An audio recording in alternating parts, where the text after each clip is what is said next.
Você que largou até da medicina para ser vendedor, então o cara mais apaixonado por vendas do que você, eu não conheço.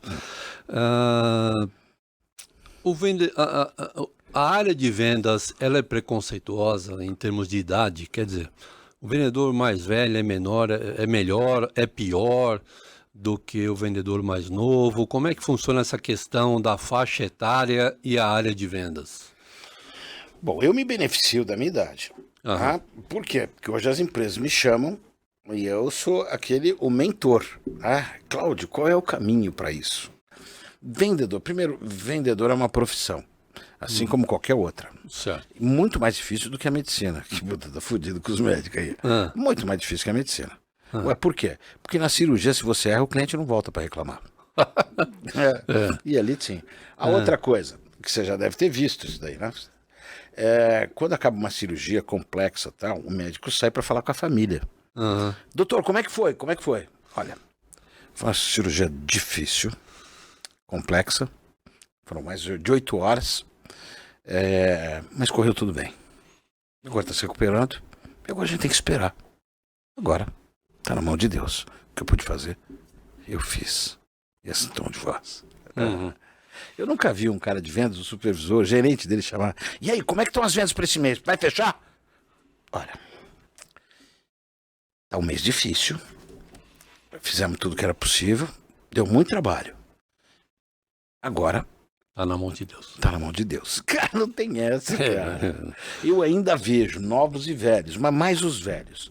Aí eu mandei e-mail pro cliente.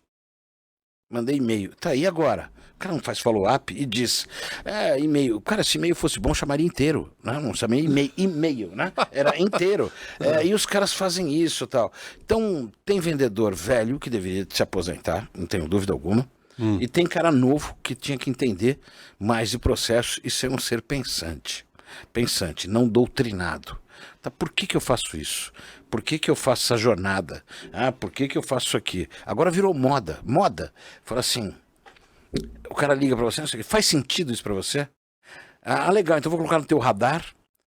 Porque o nosso propósito virou palavras-chave que vão usando para fazer técnica de vendas. Falei, cara, não precisa de muito, não.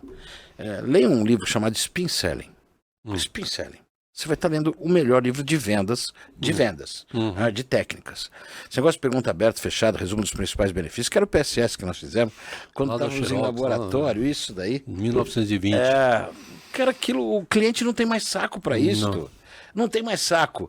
Bem, se eu bem entendi, então, é isso ou aquilo. Estou certo? Então o cliente não aguenta mais essa porreta. Ele evoluiu e a gente tem que evoluir na forma de discursar.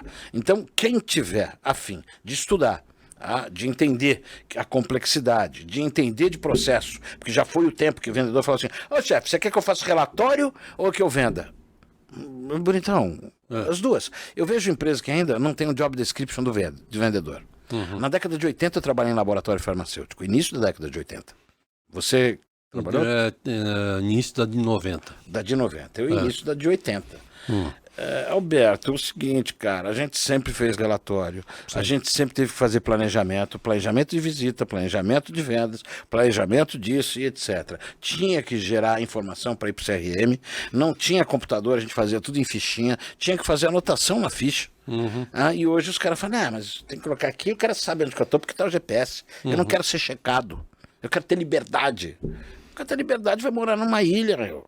Vai morar numa ilha. As regras estão aí. Então, na década de 80, já se falava de processo. E as grandes empresas trabalham com processo. Mas coisas são engessadas. Não se você entender como é que elas funcionam. Elas são ferramentas para ser uma gestão mais legal. Então, é uma profissão sim, mas você tem que entender que como qualquer uma, assim como o piloto de avião, ele faz um curso de pilotagem. Hoje você acha que ele pega o avião e fala, vamos ver como é que essa bagaça vai. Aí vamos lá, porque eu vou aprender no campo. Aí vai derrubar aquela porra lá. Por que ele tem um monte de instrumentos lá? Não precisa. Até cego voa sem instrumento. Mentira! Tem instrumento que ele vai me balizando aquilo tudo. E tem alguns que são os KPIs, aqueles maiores lá, que são os indicadores-chave. Ele tem um plano de voo. Da onde que ele tá, aonde que ele tem que chegar. Lá atrás tá cheio de cliente, ele é responsável, inclusive, pela saúde e seguridade deles. Então, imagina essa cena. Aí tem a torre de comando. Ele fala, vou pousar essa porra agora. Não, não é agora.